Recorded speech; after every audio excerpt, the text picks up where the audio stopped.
Welcome, everybody. It's the Radio Surgery Show with Dr. Gil Lederman, MD, New York's only Harvard-trained, triple board-certified radiation oncologist who brings you the latest cancer treatment news, interviewing world-renowned cancer experts, delving into special cases, and, of course, answering your questions. I'm Rob Redstone, broadcasting from the WOR studios in the heart of New York City. And now, please welcome Dr. Lederman. Hi, good morning. It's Gil Lederman, and I hope you are A-OK. We're here at the Radio Surgery Hour. We're here talking about how to have a better life, how to live better, how to live longer, how to be healthier, how to have better cancer treatment and medical treatment. So if you have questions, please call us. We're at the WOR studio. Bob and Ed are running the show, who are fantastic. And we're here to take your calls. There's lots to talk about today, so I don't want to hesitate. If you have questions, our number is 1-800-321-0710, 1-800-321-0710. That's the number for the hour if you have questions. So I want to jump in and talk about a lot of different things today. The first patient I want to talk about is a man who came. He's a 60-year-old man with AIDS. He has AIDS and hepatitis C. Well, you can say, wow, he's a sick guy. But no, he's a biker. He's an athlete. He's really been very, very healthy. And he came to us. He was referred by his doctor because of severe hip pain. And actually, we did a scan on him and found a mass eating through the hip bone. The mass, now, if you ever spend time in Chicago, there's something called a Chicago softball, which is bigger than a normal softball, baseball softball, but smaller than a soccer ball, if you have that in mind. Well, this mass was about the size of a Chicago softball, eating through the bone. The man was in intractable pain.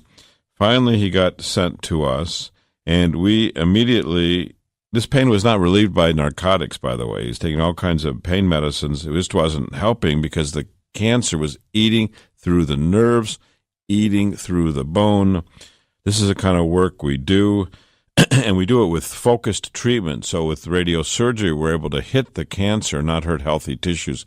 The immediate surrounding tissues are tissues like the rectum, the colon, the intestines, the small bowel, the bladder. No, you don't want those things radiated. You want the cancer radiated. And with radiosurgery, we can just hit it in a few treatments, and the success rate's very high.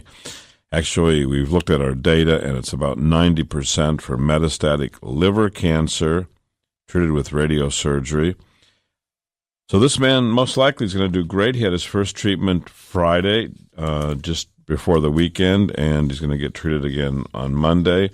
And I will report back to you on how he's doing, but most probably, and that's the beautiful thing about radiosurgery, is most probably we have good news to report to him, and we can have good results, therefore, reported to you, which we will do as the time goes on.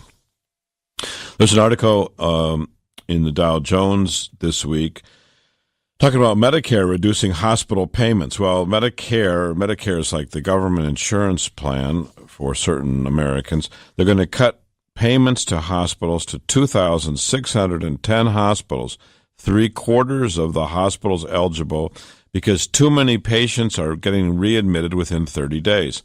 So what they're doing, Medicare's doing, is if you're hospitalized, yeah, they'll pay for that hospitalization, most likely, hopefully. But if you get readmitted for a complication within 30 days, whoops, they're going to take it as a penalty against the hospitals. Now, these hospitals that are getting penalized include top academic hospitals, even small regional hospitals. They're going to get reduced payment for every beneficiary they treat from October 1st through September 30th next year. So what the penalty is going to be? Well, in some, it's going to be 1/100 of 1%, but 39 hospitals are going to get the maximum cut, which is 3%. And 500 hospitals are going to lose 1% of the Medicare payments for everything they do. And Medicare is going to save about $428 million. This is a way of telling hospitals, don't get people in and out before they're ready to go home. Sometimes hospitals, as many of you know, send people home before they're ready. Of course, I would say it's better not to be in the hospital. Our treatment is all outpatient. You sleep in your own bed every night. And outpatient means you're not exposed to all those germs and bugs and noisy corridors and all the other things that one associates with a hospital. Now, of course, there's some good things in the hospital. And as Eisenhower said about Nixon, give me a week to think about what they are. We had a man who called me, innumerable times last weekend. He and his father called. He's a 44-year-old man. He came in this week. He's married. He has 2 children. He came in for a consultation of a 7-centimeter mass in his pancreas. Last Saturday, just 1 week ago, he was having back pain and abdominal pain. He went to the emergency room. They did a CT scan, and they found a 7.5-centimeter mass in his pancreas, in the body and the tail of the pancreas. He went to, on Monday this week, just all fresh news, he went to a gastroenterologist for a biopsy, and the doctor said he couldn't do it. Usually a gastroenterologist biopsies the pancreas. They go down the mouth into the esophagus and the stomach, and then with an ultrasound and an endoscope, put a needle into the pancreas. This doctor couldn't do it. So the man came to us, and within 24 hours he had seen me, got a full history, arranged for staging, so we know exactly what's what, and got a biopsy, and got cancer markers. So we'll report back when everything comes back. I do know the cancer markers are negative, which is a plus. I do know that there's a mass that's 7.5 centimeters in the pancreas and the tail of the body and the tail of the pancreas. The man kept talking about a Whipple procedure. Well, Whipple was a physician who tried to do surgery on pancreas. So guess what the survival rate is if the surgeon goes in, does a Whipple procedure for pancreas cancer. So he goes in, he does not see any spread of the cancer, he does surgery, he or she, and what's the average survival? Well, it's only 15 months. So most probably either the cancer is not being found early enough, or the doctor is spreading the cancer when they operate, or both. So it's interesting news. This is talking about pancreas cancer. This is a 44-year-old, pretty healthy man. He's about 260 pounds, working, wife, kids, parents, loving family. And, of course, he wants the best treatment to be cancer-free. So the good news is the cancer markers are negative.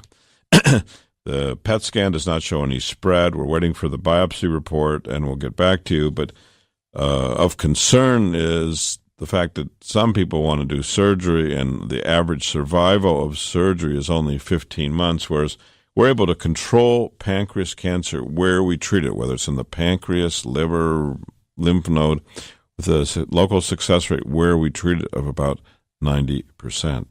So it's quite different. Our work is all non-invasive. There's a frame that's custom-made for the patient. It's painless. There's no claustrophobia, usually just a few treatments. There's a new article in the New York Times this week written by Gretchen Reynolds, and the title is How Exercise May Protect Against Depression. So exercise is known to safeguard the mind against depression, but was never known exactly how. Now, there's a new study with mice, and there's ways that you can stress even mice. So it's not only us that are going nuts in this crazy world. Mice can be put in enclosed spaces or forced exercise, and they can actually show signs of depression. They start seeking out sugar solutions. They no longer experience normal pleasures. It's possible to stress out even mice. And the doctors made pre-exercised mice that were bred, so they have a special kind of muscle with an elevation of a certain enzyme called PGC-1 alpha, and then they tried to extrapolate to human beings. And the researchers, as Gretchen said, wrote that these findings are relevant to people. The researchers had a group of adult volunteers complete 3 weeks of frequent endurance training consisting of 40 to 50 minutes of moderate cycling or jogging. And then they did muscle biopsies before and after. and they found that after 3 weeks, the volunteer muscle cells contained more PGC-alpha, and the substance that breaks down a particular enzyme, than at the start of the study. So it suggests that if you are getting depressed and you exercise, you may be protected by exercise. So healthy news might be useful for you. What do you have to lose? Probably not too much. What do you have to gain? Probably you'll fit in your clothes better and feel better and be happier. So why not? And another patient who came in this week, a 67-year-old black man. And again, I talk about black patients with prostate cancer because we know the mortality rate is double. So this man had a tongue cancer treated in 1997, and now he was diagnosed with prostate cancer in 2012 with cancer and is yet to be treated. And that is the main issue in the black community, these long delays between diagnosis and treatment. Many people believe, many researchers believe, that the long delay is causing excessive mortality. And here's a case in point. Let's learn from it. There's no reason why the black community needs twice the death rate from prostate cancer. This man has waited 2.5 years for treatment. And strange enough, listen to this. He had a biopsy in 2012. It showed cancer. And then he had a biopsy again in 2014. Why? We already knew he had cancer. They should have pushed him to get treated, or at least encouraged him to be treated and tell him what the risks are. Well, the risks are you can die, and about 70,000 men with prostate cancer die of the disease each year. So for this man, we offer him treatment. He seems eager to get treated. Finally, came to us where he has his own doctor in a private center that answers his questions, not students, not residents, not interns. They're all great. I was a student once. I was a resident once. I was an intern once. But you may want, when you have a serious condition, to have your own doctor that you can call day or night, 24/7, and know what's going on. Someone you'll see week after week, month after month, year after year. You'll have the doctor's cell phone in a private center. Everyone knows who you are. We take Medicare, Medicaid, insurances. We take most insurances. I think it's better for the patient. And this man says, yes, he wants to finally, after 2.5 years, after getting straight answers, he wants to be treated. Thank God. We're going to stop for just a moment. We want to have some new voices talk about our work. If you have questions, you're welcome to call Bob or Ed. They're at our show. I'm Dr. Lederman from the Radio Surgery Hour. We work at Radio Surgery New York, which is at 1384 Broadway, 1384 Broadway, which is the corner of Broadway and 38th Street in Manhattan. We're very close to the subways, the trains, the buses, Penn Station, Long Island Railroad, Grand Central, all the railroads that go into Grand Central, all the buses at Port Authority, Times Square, Herald Square. I think we're the best located cancer treatment center around. I think everyone would like to be where we are, and we're happy to be so convenient to so many people. Anyway, we have a new cancer treatment center, and that's what we do. We take care of patients who have cancer or who have suspicious lumps. Give us a call. Our number during the week is 212-CHOICES, 212-CHOICES, which is 212-246-4237, 212-246-4237. Here's the word from the voice. Cancer treatment most prefer effective, non-invasive, well-tolerated outpatient therapy. With Dr. Lederman, the radiosurgery pioneer, that's our goal too.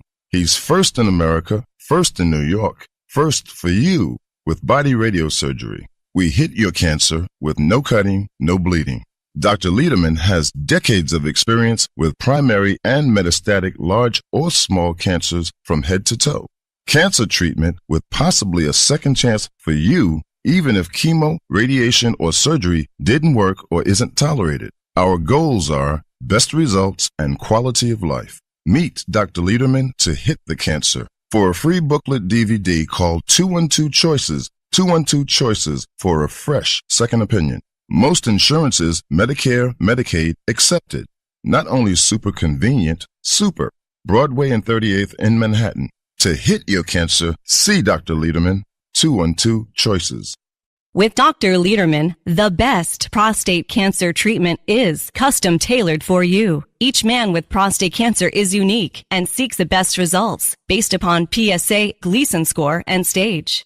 That's why Dr. Lederman's custom tailored prostate cancer treatment is most logical. Not every man should get the same treatment. Dr. Lederman's custom prostate cancer treatment is all outpatient. Our goals are your best results, avoiding radical surgery, maintaining your sexual and urinary function, and your life. Most insurances, Medicare and Medicaid accepted. Call Dr. Lederman at 212-CHOICES, 212-CHOICES for a fresh second opinion and free booklet DVD. Not only super convenient, super in Manhattan, 38th and Broadway. To hit the cancer, call Dr. Lederman, 212-CHOICES. Cherish your life. Custom prostate cancer treatment with Dr. Lederman, 212-CHOICES. Welcome back to the Radio Surgery Hour. This is Rob Redstone here with Dr. Gil Lederman at the WOR Studios in the heart of New York City. We're just a few steps from the Radio Surgery New York Cancer Treatment Center on Broadway and 38th Street. Dr. Lederman, the leading cancer expert, treats prostate cancer non-invasively. He was the first in New York with fractionated brain radiosurgery, and he's the first in America and in the Western Hemisphere with body radiosurgery. You can also call Dr. Lederman at 212-CHOICES for a free informative booklet and DVD. Hey, Dr. Lederman, we're back. Hey, we are back, and this is Dr. Lederman for the Radio Surgery Hour talking about cancer treatment and how to have a better life and how to avoid pitfalls. And one big pitfalls are conflict of interest between some doctors, some hospitals, and their care. So here's an article, just in the New York Times again. You may think, wow,